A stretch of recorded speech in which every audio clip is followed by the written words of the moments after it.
Assalamualaikum warahmatullahi wabarakatuh. Perkenalkan, nama saya Wahyu Permadi dengan NIM 202020 3860 202014, Program Studi Ekonomi Syariah Institut Agama Islam Negeri Parepare. Video ini saya buat dalam rangka memenuhi tugas UTS mata kuliah Sistem Moneter Islam.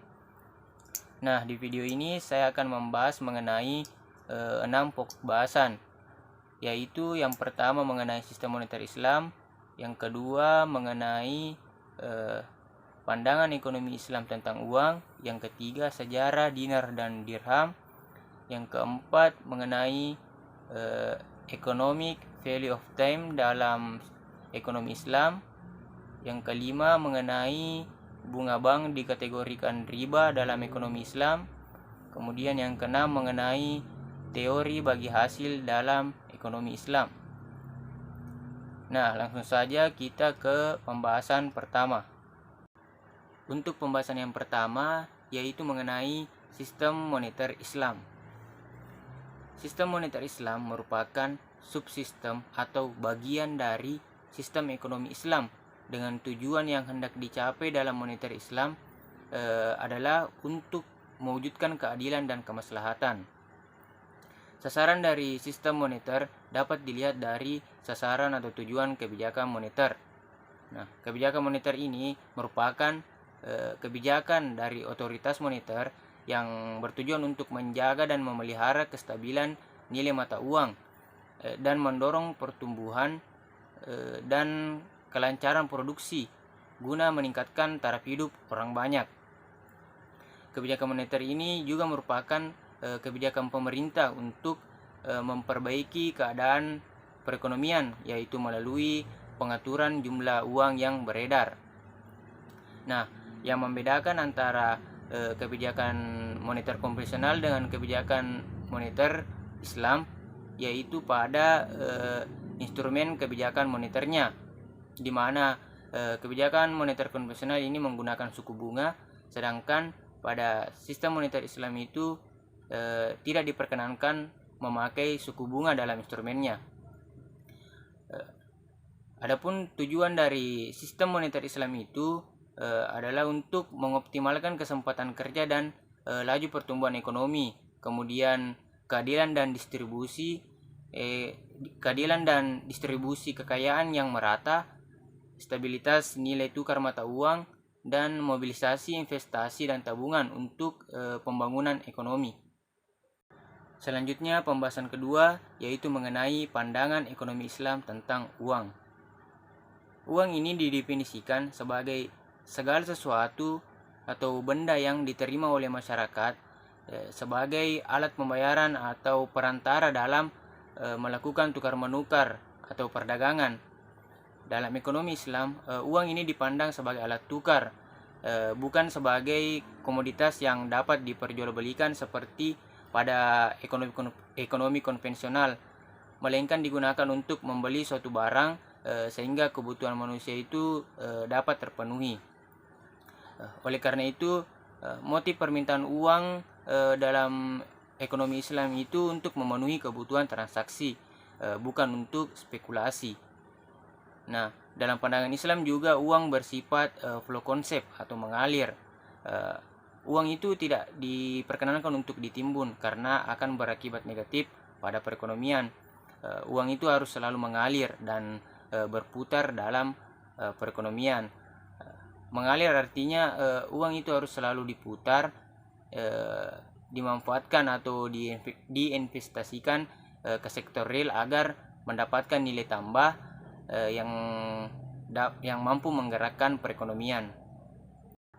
Selanjutnya, pembahasan yang ketiga yaitu mengenai sejarah dinar dan dirham. Dinar dan dirham merupakan koin yang terbuat dari logam mulia. Dinar terbuat dari emas dan dirham terbuat dari perak atau silver. Dinar dan dirham ini digunakan sebagai mata uang milik bangsa Romawi dan Persia. Sebelumnya, bangsa Arab berdagang dengan menerapkan sistem barter atau tukar menukar barang dan tidak pernah memproduksi mata uang sendiri.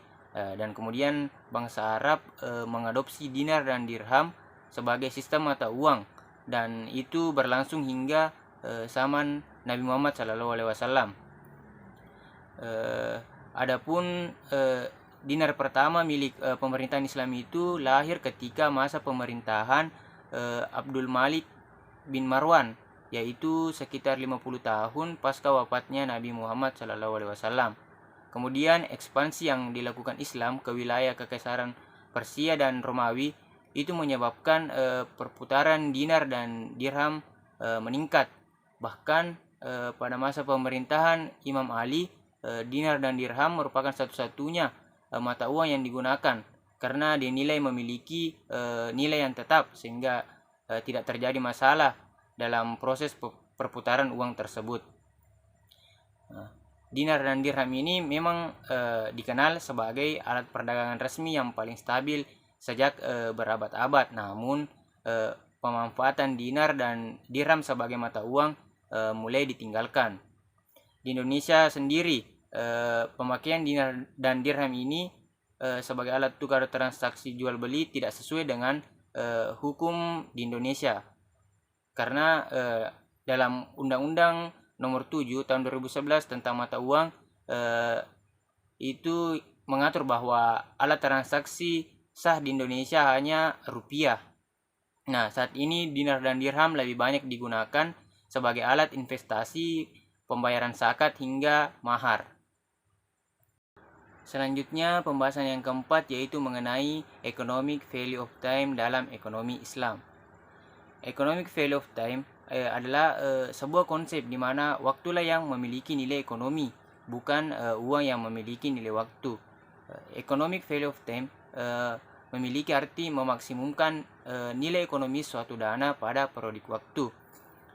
Dalam ekonomi Islam tidak mengenal konsep seperti pada ekonomi konvensional, yaitu time value of money, yang artinya nilai uang untuk masa yang akan datang.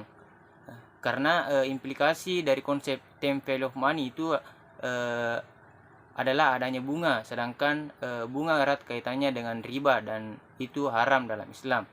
Nah, Islam sendiri mengenal economic value of time yang bernilai adalah waktu itu sendiri. Hal ini menjelaskan mengapa Islam membolehkan harga barang kredit lebih tinggi daripada pembelian tunai. Itu bukanlah semata-mata karena uang, akan tetapi lebih kepada waktu yang telah dialokasikan. Selanjutnya, materi yang kelima yaitu mengenai mengapa bunga bank dikategorikan riba dalam ekonomi Islam. Nah, bunga bank ini adalah keuntungan yang diambil oleh pihak bank, dan itu biasanya ditetapkan dalam bentuk persentase dalam jangka waktu bulanan atau tahunan, terhitung dari jumlah pinjaman yang diambil oleh nasabah. Nah, adanya keuntungan yang diambil dari pihak bank ini berasal dari tambahan pembayaran dari pihak nasabah yang meminjam. Artinya pihak nasabah ini membayar lebih besar daripada pokok pinjamannya. Nah, adanya tambahan pembayaran inilah yang dianggap riba dan haram dalam ekonomi Islam. Selanjutnya, pembahasan yang terakhir yaitu mengenai teori bagi hasil dalam ekonomi Islam. Teori bagi hasil dalam ekonomi Islam adalah pembagian hasil usaha antara penyedia dana dan pengelola dana, di mana kerugian dan keuntungan akan dibagi bersama.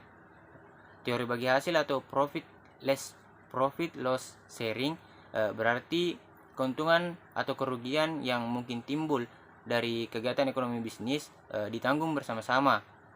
Dalam atribut nisbah bagi hasil tidak terdapat fixed atau certain return sebagaimana pada bunga, tetapi dilakukan profit and loss sharing berdasarkan produktivitas nyata dari produk tersebut. Penerapan instrumen bagi hasil lebih mencerminkan keadilan dibandingkan dengan instrumen bunga. Bagi hasil itu melihat kemungkinan profit atau untung dan risiko sebagai fakta yang mungkin terjadi di kemudian hari. Sedangkan bunga ini hanya mengakui kepastian profit atau untung pada penggunaan uang. Jika dihubungkan dengan lembaga keuangan, misalnya pada perbankan, maka bagi hasil ini merupakan penggerak dasar operasional perbankan syariah, sedangkan bunga merupakan penggerak dasar operasional perbankan konvensional. Nah, itulah tadi pembahasan seputar sistem moneter Islam. Lebih dan kurangnya mohon dimaafkan. Sekian dan terima kasih. Wassalamualaikum warahmatullahi wabarakatuh.